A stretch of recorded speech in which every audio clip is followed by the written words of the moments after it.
عزیز طلباء، امید ہے کہ آپ سب خیریت سے ہوں گے اور تمام لیکچرز کا بخوبی مطالعہ کر رہے ہوں گے۔ آج ہمارا لیکچر نمبر 35 چیپٹر نمبر 3 سے، جس میں ہم نے کچھ سوالات کو متفرق سوالات ہیں، مختصر سوالات ہیں جن کے بارے میں ہم دیکھیں گے۔ سب سے پہلے ہمارے پاس ہے بینک ڈرافٹ۔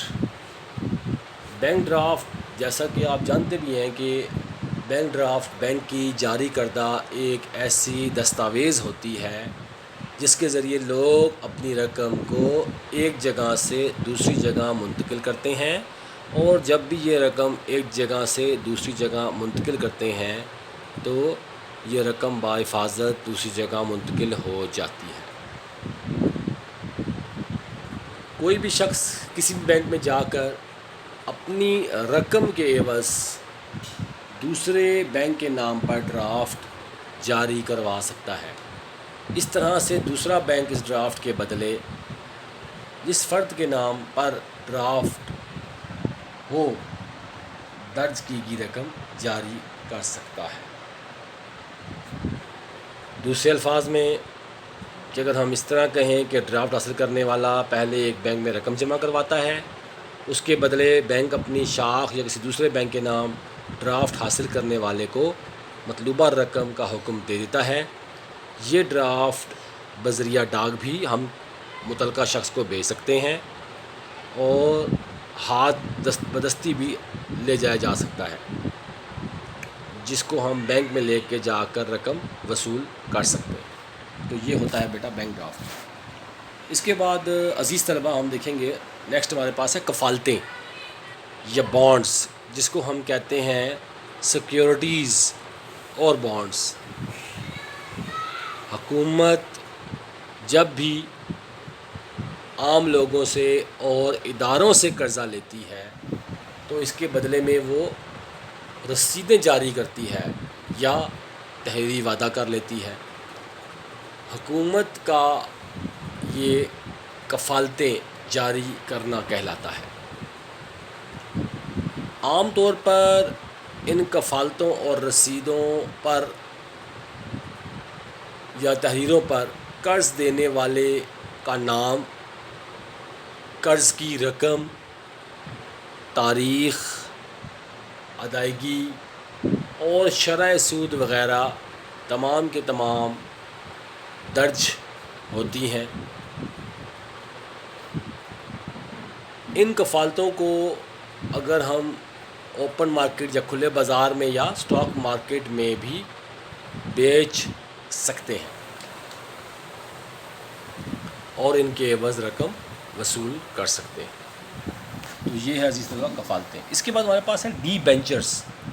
ڈی بینچرز عام طور پر ڈی بینچرز کا کاروبار جو ہے وہ مشترکہ سرمایہ کی کمپنیاں کرتی ہیں۔ عام طور پر وہ تمام کمپنیاں جو کہ رجسٹرڈ ہوتی ہیں گورنمنٹ سے، وہ تمام کا تمام یہ کاروبار کرتی ہیں۔ عام طور پر جب بھی مشترکہ سرمایہ کمپنیاں حصص فروخت کر کے اپنے لیے سرمایہ کا بندوبست کرتی ہیں، اگر حصص کو فروخت کر کے جتنی مقدار میں اس کمپنی کو سرمایہ چاہیے اگر وہ حاصل نہ ہو سکے تو پھر یہ کمپنیاں طویل مدت کے ڈیبینچرز جاری کرتی ہیں، جسے مختلف افراد لے لیتے ہیں اور اس طرح رقم جو ہے وہ کمپنیوں کے پاس پہنچ جاتی ہے۔ عام طور پر رقم مہیا کرنے والے افراد کے ساتھ ان کمپنیوں کا ایک مخصوص شرح سے منافع دینے کا وعدہ ہوتا ہے۔ اس طرح سے یہ کمپنیاں اپنے سرمایہ کی مطلوبہ مقدار کو حاصل کر کے کاروبار کا آغاز کر دیتی ہیں، اور دوسری طرف سرمایہ فراہم کرنے والے لوگوں کا پیسہ محفوظ رہتا ہے اور انہیں ہر سال ایک مقررہ شرح سے منافع بھی مل جاتا ہے۔ لوگ جب چاہیں، جن لوگوں نے ڈیبینچر خریدے ہوتے ہیں وہ جب چاہیں ڈیبینچرز کو اسٹاک ایکسچینج میں فروخت کر کے اپنی رقم واپس حاصل کر سکتے ہیں۔ ڈیبینچر عام طور پر بازار سرمایہ کا ایک اہم آلہ ہے۔ اس کے بعد عزیز طلبہ ہمارے پاس ایک ہوتا ہے قرض حسنہ۔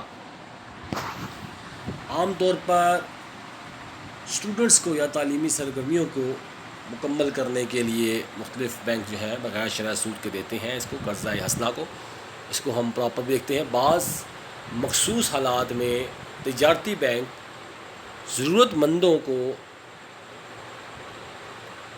کسی قسم کی اضافی منافع یا سود کے بغیر قرض جاری کرتے ہیں۔ بینک اس قسم کے قرضے پر کسی قسم کا کوئی سروس چارجز یا سود وغیرہ وصول نہیں کرتے۔ قرض دار یہ قرض اس وقت واپس کر سکتا ہے جب وہ اس کی استطاعت رکھتا ہے۔ اس قسم کے قرضے زیادہ تر طالب علموں کو تعلیم اور تربیت کو مکمل کرنے کے لیے دی جاتے ہیں۔ وہ تمام طالب علم، وہ تمام اسٹوڈنٹس جن کو شدید مالی مشکلات ہوتی ہیں ان کے لیے یہ قرضے دیے جاتے ہیں اور ان پر کسی قسم کا کوئی بینک سود وصول نہیں کرتا۔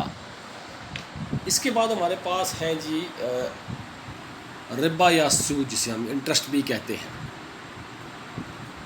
عام طور پر ہم سود کو ان معنوں میں لیتے ہیں کہ سود سے مراد وہ معاوضہ ہے جو سرمائے کو استعمال کرنے کے بدلے دیا جائے، اسے ہم سود کہتے ہیں۔ یعنی جب بھی ہم کی سرمائے کو کسی بھی پیداواری کام میں استعمال کرتے ہیں اور اس کے استعمال کرنے کے لیے بدلے جو اس کو معاوضہ دیتے ہیں وہ سود کہلاتا ہے۔ اب عربی لغت کے لحاظ سے اگر ہم دیکھیں ربا یا سود کے معنی زیادتی یا اضافے کے ہیں۔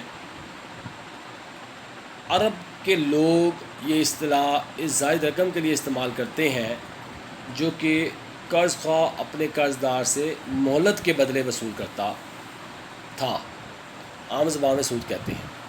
قرض خواہ اور قرض دار کے درمیان ایک خاص قسم پر ایک مدت کے اوپر ایک خاص شرح سے رقم کا طے ہو جانا اور مزید مدت کے لیے مزید رقم کا طے ہو جانا سود کہلاتا ہے۔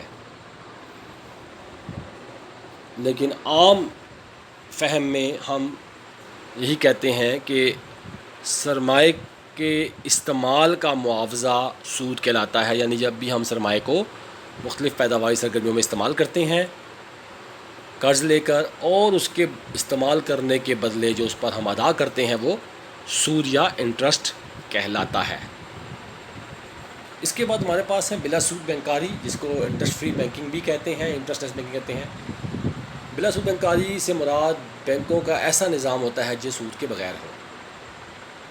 چونکہ پاکستان ایک اسلامی ملک ہے اس لیے 1981 میں ملکی معاشی نظام کو اسلامی بنیادوں پر چلانے کے اقدامات کیے گئے اور اس کے لیے بینکوں میں نفع و نقصان کے شراکتی کھاتے کھولنے کے لیے اقدامات کیے گئے۔ اب لوگ بینکوں میں نفع و نقصان کے شراکتی کھاتوں کے ذریعے ہی بلا سود بینکاری کے تحت لین دین کر سکتے ہیں۔ Thank you for listening. اگر کوئی چیز آپ کو سمجھ میں نہیں آئی تو آپ مجھ سے رابطہ کر کے پوچھ سکتے ہیں۔ Wish you good luck.